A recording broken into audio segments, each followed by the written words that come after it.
Halo smart viewers, welcome to Movie Freak. Alright, bener banget. Kembali lagi bersama gue Fikar, di mana di sini kita akan membahas seputar film-film dan film sebagai reviewer nomor 1 di Kemanggisan. Oke, jadi di sini kita nggak hanya ngebahas sebuah film, nggak sebuah, tapi banyak.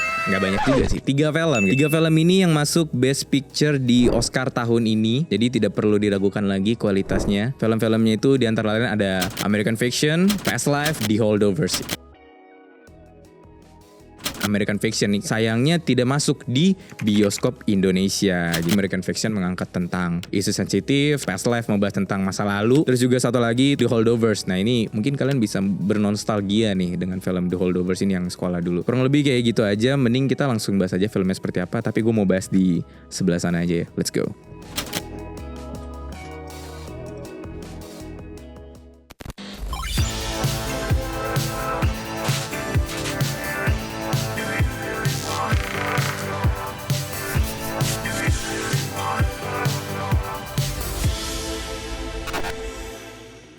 Nah, yang pertama ini film yang berjudul American Fiction gitu kan. Jujur ya, gue gak heran kalau misalkan film ini tuh gak tayang di bioskop Indonesia. Karena ya emang sesensitif itu cuy. Isu rasisme, bahkan ada LGBT. Premisnya ini bercerita tentang si Jeffrey Wright. Dia berperan sebagai Monk. Dia itu seorang profesor sekaligus penulis buku. Dia tuh biasa menceritakan kehidupan ras-ras kulit hitam. One day dia kan nulis nih, ini sebenarnya ada sangkut pautnya sama keresahannya dia juga. Kayak ngesatir gitu kan tentang ras kulit hitam, keresahan dia. Contoh kayak misal harus nge-rap lah, terus ditembak polisi dan bla bla bla bla. Awalnya dia gak expect kok bisa ya tulisan gue viral gitu. Bahkan tulisannya ini mau sampai dijadiin film. Dan banyak yang suka gitu loh sama novelnya dia ini. Of course dia bingung dong, sedih kayak tulisan gue sampah gini gitu, kok bisa viral. Terus juga gue sebenarnya gak suka gitu loh tulisan seperti ini viral. Karena ya cara tidak langsung menjelekkan kaum dia sendiri tentunya. Cuman di sisi lain juga dia bingung. Dia bisa ngasilin duit banyak dari tulisan dia yang ini gitu kan. Karena ya mau gimana pun ya dia butuh duit gitu kan buat biaya berobat ibunya. Premisnya kurang lebih kayak gitu. Nah kalau dari gue sendiri sebenarnya kan film ini kan masuk di nominasi Oscar. Banyak banget nominasi Oscarnya itu kan, ada seperti Best Picture, Best Supporting Actor, terus Best Music Score. Gue gak kaget karena mereka ngedevelop film ini tuh menurut gue sangat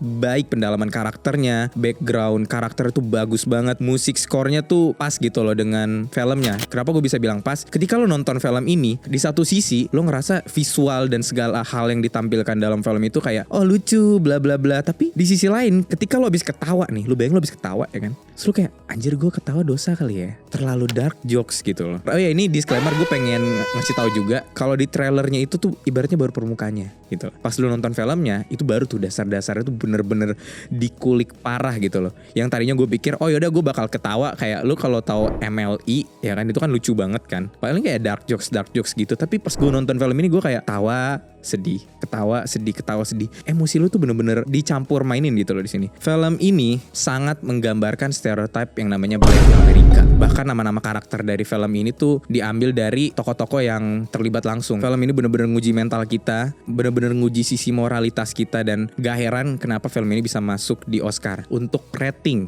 sendiri gue kasih 8. Ini bagus banget. Kita langsung masuk di film yang kedua kali ya, Past Life. Film romantis yang sederhana. Jadi gak ada tuh menye-menye. Film ini bener-bener realistik banget. Kisah cinta orang-orang umur 30-an tuh udah dewasa ya kayak gini gitu loh. Untuk premisnya sendiri nih, dia menceritakan kisah cinta segitiga yang terjadi antara Nayeong, Haesung dan juga Arthur. Di mana Nayeong dan Haesung ini merupakan teman kecil ya kan. Dan mereka memang saling suka. Cuman sayang 1000 sayang, si Nayeong ini sama orang tuanya harus pergi ke Amerika. Jadi ya mereka lost kontak tuh. Nah tapi 20 tahun kemudian tiba-tiba si Haesung ini nyamperin si Nayeong ya kan. Cuman pas dia udah nyamperin, sebenarnya dia udah tahu sih si Nayeong ini tuh udah punya istri. Udah punya suami gitu kan, si Arthur. Ya sayang banget ya. Ya disitulah konflik cinta segitiganya dimulai gitu loh. Ditambah lagi kalau dilihat dari sisi penggambarannya ini, si Haesungnya belum move on, tapi si Nayeongnya kelihatannya lebih milih suaminya gitu loh. Setelah si Haesung ini nyamperin Nayeong ke New York, aka si Nora, bisa kita lihat ya si Haesung ini kelihatannya emang belum selesai sama masa lalunya, karena dia masih pengen, ayo lu bisa nih flashback gitu kan, kehidupan Korea kita dulu kayak gimana, kayak bla bla bla bla. Tapi ya si Nayeong ini ya kayak hidup tetap harus berjalan, kita harus hidup langkah ke depan nih. Ya akhirnya dia lebih milih suaminya, ya kayak gitu. Gue pengen shout out satu bagian smart viewers. nanti ada beberapa adegan kayak dia tuh cuma diem.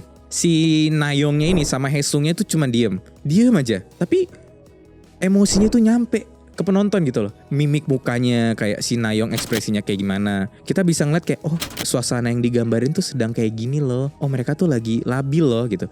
Padahal gak ada dialog sama sekali tapi itu bagus banget. Gue baru tahu Selling Song film debut pertama layar lebar tapi udah bisa sebagus ini. Gokil gak sih? Hopefully sih film-filmnya bagus-bagus nanti untuk kedepannya. Ya pokoknya film ini pesannya bagus lah buat kalian yang ingin menjalin relationship, menjalin hubungan baru, atau nanti yang udah mau menikah. Film ini sangat cocok ditonton sama kalian biar banyak pelajaran-pelajaran yang bisa kalian ambil. Dan satu pelajaran yang menurut gue sangat deep banget pesannya dari film ini adalah lo harus selesai dulu dari masa lalu lo baru lo mulai hubungan baru. Jadi kalau lo belum kelar sama masa lalu lo ya jangan mulai sama orang baru.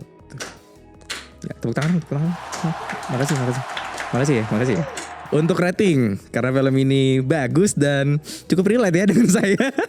Jadi saya kasih 8,5. Kalau saya sendiri 8,5 gitu. Saya suka banget dengan film ini. The Holdovers, film ketiga yang bakal gue bahas di sini. Film edukasi sekaligus menghibur. Catatan buat film-film Indonesia, semoga tidak bikin film horor mulu ya. Tolong bikin film edukasi tapi menghibur seperti ini juga gitu kan. Ini bagus banget filmnya. Jadi untuk premisnya sendiri ini adalah menceritakan tentang seorang guru yang dibenci oleh para murid serta guru-gurunya, yang dia diberi tugas untuk menemani seorang murid yang mau tidak mau menghabiskan musim dinginnya di asrama sekolah juga gitu loh. Ya kalau yang lain kan karena emang kepaksa. Nah tapi ada satu murid ini yang dia emang harus menghabiskan musim dinginnya di situ yang bernama Angus. Nah si Angus ini dia tuh karena ada konflik keluarga makanya dia tidak bisa pulang. Tapi si Paul ini tidak sendiri juga menemani si Angus. Ada si ibu yang bernama Bu Mary. Cuman yang unik di sini adalah mereka tuh memiliki latar belakang karakter yang berbeda-beda. Jadi kayak si Ibu Mary ini lagi sedang berduka, terus juga si Paul ini memiliki karakter yang dibenci sama guru-guru murid-muridnya karena dia mungkin cara mengajarnya salah. Lalu si Angus ini bisa dibilang karakter yang cukup bahasa halusnya frontal ya, tapi in negative way. Nah gimana caranya tuh mereka kan memiliki 3 basic karakter yang berbeda-beda tapi harus berdamai itu. Karena mau gak mau ya mereka menghabiskan waktu liburannya bareng-bareng. Nah kayak apa sih filmnya?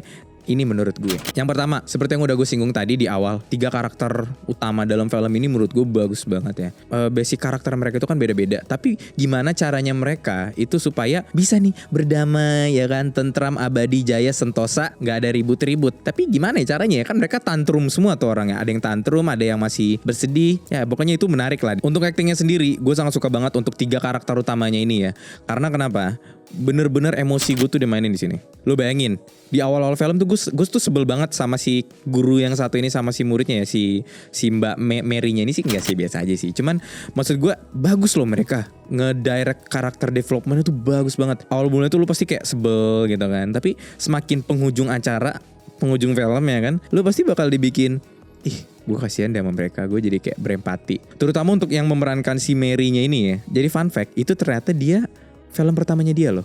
Tapi pas lu nonton tuh, oh bagus ya. Ditambah lagi yang pengen gue komenin itu di bagian hal-hal yang lebih teknikal. Jujur, film ini kan tayang tahun kemarin, tahun 2023. Tapi lu tuh pernah nonton Home Alone gak sih? Kayak film Home Alone, itu kan jadul banget ya. Frame-nya tuh masih 4:3 ya kan. Terus juga masih ada semut-semutnya. Terus juga kalau misalkan ada kreditnya itu tulisannya tuh agak getar-getar gimana gitu kan. Itu bener-bener kayak mirip film-film jadul gitu. Nuansa vintage yang dibawa dalam film ini tuh menurut gue bagus banget. Pokoknya film ini sangat rekomen buat ditonton karena bisa dibilang mungkin cukup relate ya dengan Gen Z zaman sekarang yang mungkin pernah sebel sama gurunya, pernah ada masalah-masalah yang gak ngenakin atau gimana, mungkin bisa dulu nonton film ini karena banyak nilai positif lah yang bisa lo pelajarin dari film ini. Lo bisa ngelihat sisi terangnya orang lah, walaupun kayak jujur ya pasti lo pernah ada di fase aduh ini orang nyebelin banget ya, ini orang gue gak suka banget sama ini orang kayak bla bla bla bla. Yang lo inget tuh selalu negatif ya, tapi di balik sisi negatif pasti ada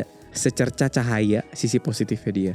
Tapi kita belum gali aja itu cahayanya seperti apa. Oke, film ini gue tuh dari awal nonton trailer dia tuh udah suka banget lah. Kayak berasa nostalgia banget kayak zaman-zaman gue dulu SD masih nonton di RCTI itu. Kayak bener-bener visualnya tuh beneran mirip banget vintage ya. Oke, mantap filmnya. Oke, kalau untuk film ini gue kasih rating 9 ya.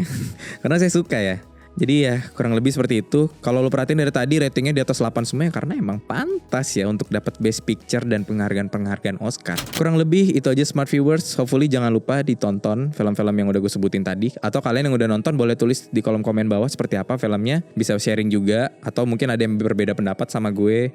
Ada yang pro, ada yang kontra. Kita bisa sharing di sini. Oke, kurang lebih kayak gitu aja Smart Viewers. Jangan lupa untuk like, comment, share, and subscribe. Jangan lupa juga nyalain loncengnya untuk YouTube channel Binus TV. Dan tidak ketinggalan gue mau ngingetin sama kalian pokoknya wajib banget follow TikToknya movie.freak. Karena di situ kita bakal ngebahas seputar film-film dan film tentu bakal kita kemas dengan se-entertain mungkin. Tidak hanya di TikTok, kita juga punya Instagram. Bisa di follow juga Instagram kita di moviefreak.review. Di situ kita bakal ngebahas film-film juga. Jadi seputar insight film, seputar berita-berita terbaru tentang film, quick review. Gue juga bakal quick review di situ. Jadi bisa di follow ya Smart Viewers. Yaudah kurang lebih itu aja. See you Smart Viewers. Bye bye.